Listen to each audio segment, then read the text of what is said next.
Olá!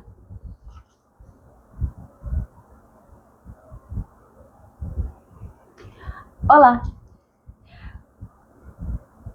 A ideia da fé vir antes da razão e como, no meu ver, logo depois elas deveriam andar de mãos dadas. Vamos falar um pouco de preguiça espiritual hoje? Meu nome é Ariane, bem-vindo ao meu canal. Eu sou uma cristã manutenção que vai falar sobre... o ventilador tá pulando, tá muito quente. Vai falar sobre uma cristã manutenção que vai falar sobre fé, cristianismo e tudo que der na telha. Fica aqui comigo e vamos conversar um pouquinho. A ideia do canal, gente, sempre é reflexão. Sempre é reflexão. Eu não sou dona da verdade e eu gostaria muito de levar pessoas a refletirem sobre os temas que nós conversamos para que haja melhorias na nossa vida, tanto privada quanto em comunidade, certo? Então, partindo dessa ideia, eu estava lá estudando o material que eu fiz, que eu imprimi bonitinho, sobre teologia, né, o comecinho ali. E aí, na teologia, lá nos prolegômenos, quando você começa a estudar lá nos fundamentos, eles falam assim, que a fé e a razão, elas caminham juntas.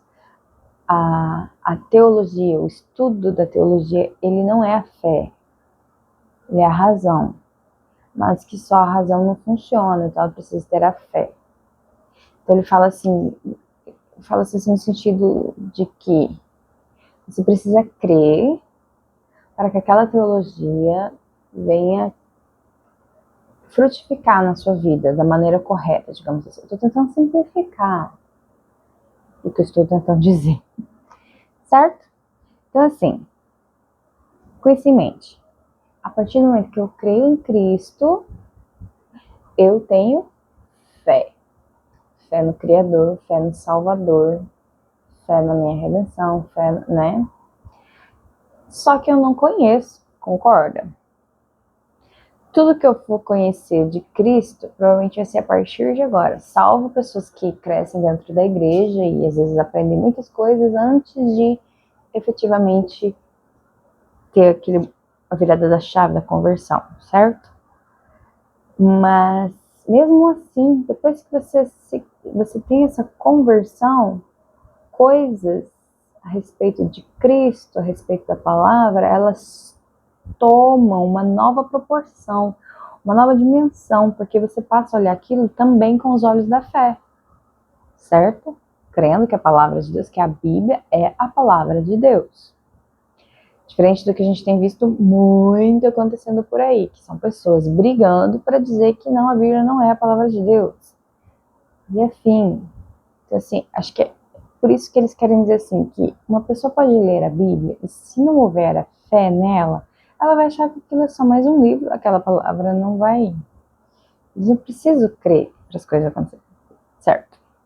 Estamos todos neste ponto, concordamos aqui, certo? Certo. Então agora,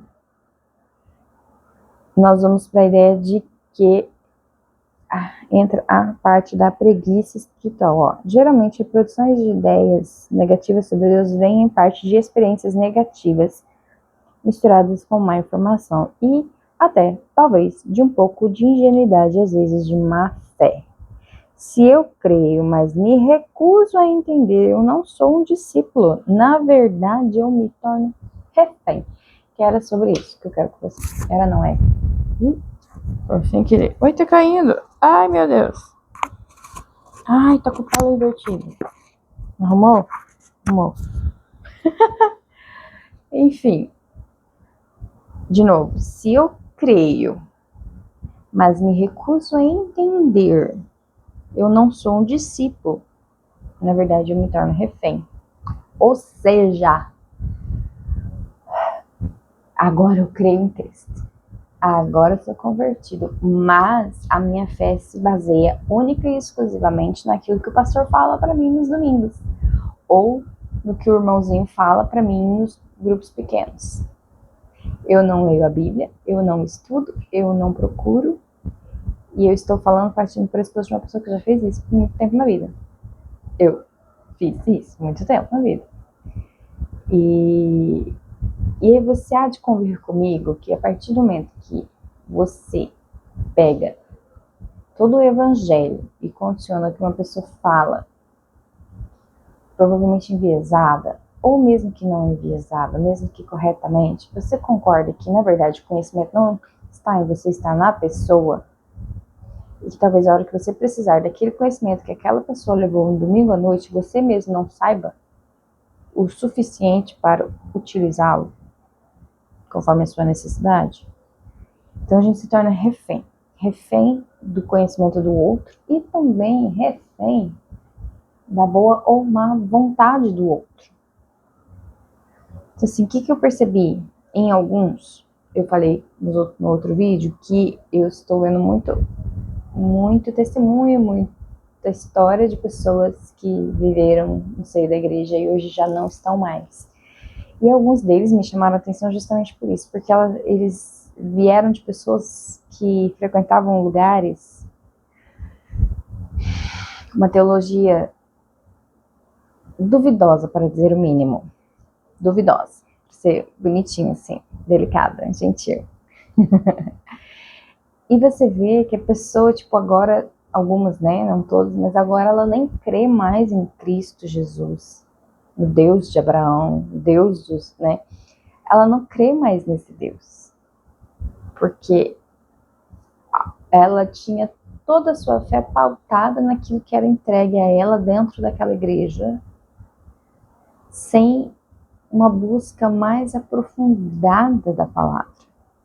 Porque se a teologia, a razão, o estudo da palavra, que eu usei teologia como exemplo, né? Mas porque na verdade o termo teologia significa o estudo da Bíblia, né? Estudo da palavra, estudo de Deus, esse estudo que envolve a palavra de Deus, porque a palavra de Deus carrega o quê? A essência. É nela que Deus se comunica falando quem Ele é. Né? Então não tem como eu estudar Deus sem estudar a Bíblia. Entende a relação?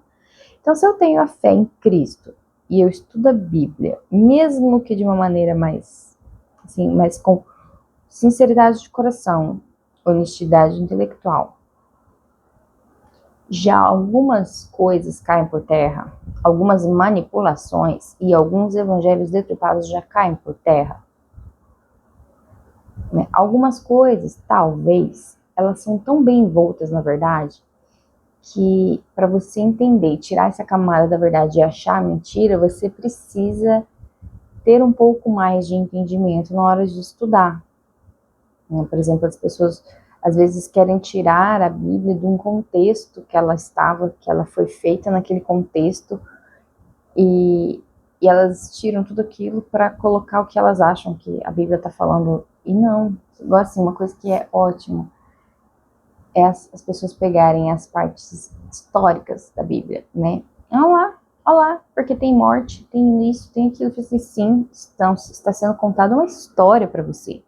E dali você vai tirar modelos, tanto negativos quanto positivos, né? E muitos, inclusive, são negativos, são não faça isso. Tá vendo no que dá? Entende? E aí as pessoas tiram essa parte que ela está contando histórias, né? Ela está falando de Deus por meio das histórias que foram ocorrendo durante os milênios, os séculos, né? Que já tem aí mais de milênio. Entende? Então, quando nós temos preguiça de buscar e de aprender, a gente se torna refém do outro. Então, assim, eu queria, como eu tenho falado bastante sobre os desigrejados, eu queria trazer um pouco luz sobre isso, sabe? Porque às vezes a gente se torna desigrejado e a gente saiu de uma igreja onde havia uma manipulação teológica, digamos assim, sobre as nossas mentes, sobre nós, por exemplo.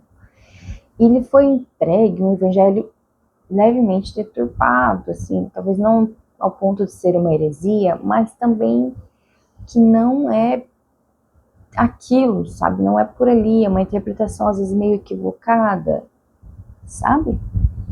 E aí você já se afasta, já não quer saber, né? E às vezes você menos ainda tem um conhecimento suficiente para te deixar firme na hora da aflição que você foi para fora de uma igreja, sabe?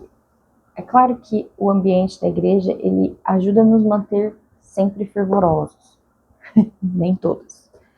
Nem todos, porque tem igrejas que são mornas e que ao invés de ajudar a gente a estar sendo sempre fervoroso, ela está, na verdade, levando a gente para mornidão.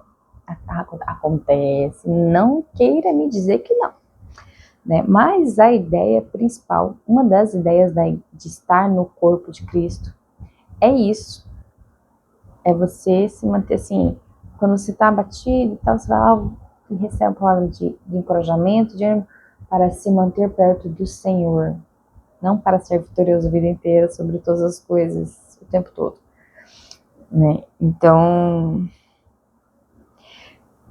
quando nós entregamos todo o conhecimento que temos de Cristo na mão do outro, eu estou dando a chave da minha fé, a chave do meu cérebro, para outra pessoa fazer dele o que eu quiser.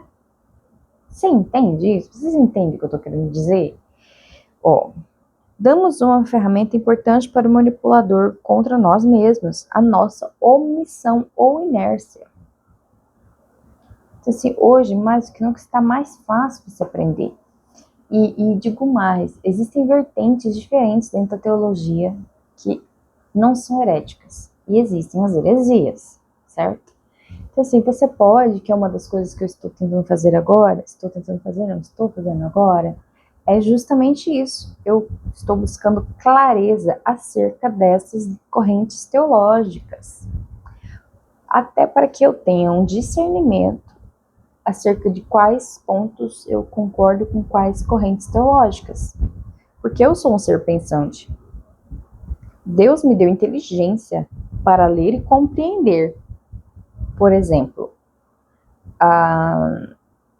na premissa da bibliologia, que eu já comecei a mexer com bibliologia, você percebe que eu peguei as 4 correntes, eu não sei nem se seriam os nomes das correntes teológicas, o nome certo, né? Mas o que hoje é dividido a igreja, né? Os calvinistas, reformados ou não sei, diz que nem todo reformado é calvinista, eu já, né? Depois eu descubro. Mas eu tô olhando calvinista, arminiano, pentecostal e carismático, porque é incrível, eu achava que todo pentecostal era arminiano, né? Mas pelo que estou vendo ali, ainda estou começando, então estou ainda moldando, né? Mas aí o que eu faço? Eu vejo que esse pensa, pentecostal e carismático, né? Então eu vejo o que cada um deles pensa acerca daquele assunto e vou refletir em cima daquilo até o, né, lendo, tá? A gente consegue ter uma conclusão. Então, assim, por exemplo, na questão da Bíblia, eu percebi que eu não curti muito a linha pentecostal. Eu já tinha entendimento que eu não sou pentecostal. Não sou da linha pentecostal. Mas aí tem a linha carismática, que ela tem algumas mudanças ali em relação ao pentecostal, muito parecido com o arminianismo, né? E com menos volume, talvez. Não sei a palavra para usar. Menos volume do que o pentecostal, né? Então, para quem gosta de falar mal do pentecostal, que o pentecostal é barulhento e fica esse negócio de falar em línguas e profetizar, então, pelo que eu entendo, o carismático ele tem isso um pouco mais reduzido. Mas ainda estou neste processo e é o que eu convido você a fazer. Faça isso. Né? Hoje temos cursos, temos muitos vídeos gratuitos na internet falando sobre os mais variados temas bíblicos, das mais variadas correntes. Então, tenha clareza de que linha que aquela pessoa segue, né? Se ela é mais reformada, calvinista, se ela é mais pentecostal, arminiana, para você entender. Até porque, quando nós saímos de uma igreja e vamos procurar outras igrejas, nós temos esse entendimento, eu vou chegar na igreja e eu vou querer saber qual que é o pensamento daquela igreja, para ver se há alinhamento. Porque se há divergência, não adianta, eu não vou corrigir a teologia daquela igreja. Eu não vou alterar a teologia daquela igreja. Concorda? Então, eu vou procurar outro lugar. Não porque aquele lugar é ruim, não porque aquele lugar me machucou. Não, só porque o que eu acredito não confere 100% com aquilo. Agora, se não tiver nenhum outro lugar da cidade que eu moro, um lugar que eu posso ir, que siga a teologia de acordo com o que eu penso, então vai naquela mesma, mais fácil. E sabe que vai haver discordâncias, mas é melhor que você não estar em lugar nenhum. Mas, enfim, eu acho que é isso que eu queria falar, que eu queria trazer a reflexão hoje, né? Estudar, buscar a fonte, pessoas que vieram antes de nós, né? Analisar as vertentes, não deixar que ninguém crie um Deus e o coloque na nossa mente como se ele fosse o Deus da Bíblia. Que isso tem acontecido muito, né? As pessoas têm criado um Deus próprio e elas querem que ele se encaixe na realidade delas. Então não é o Deus da Bíblia, é o Deus que elas querem que seja. Aí é fácil, né? É fácil adorar esse Deus que se molda à minha boa vontade ou má vontade. Então é isso, gente. Pensem sobre isso. Eu preciso aprender a não falar, então é isso. Tchau. Até o próximo vídeo.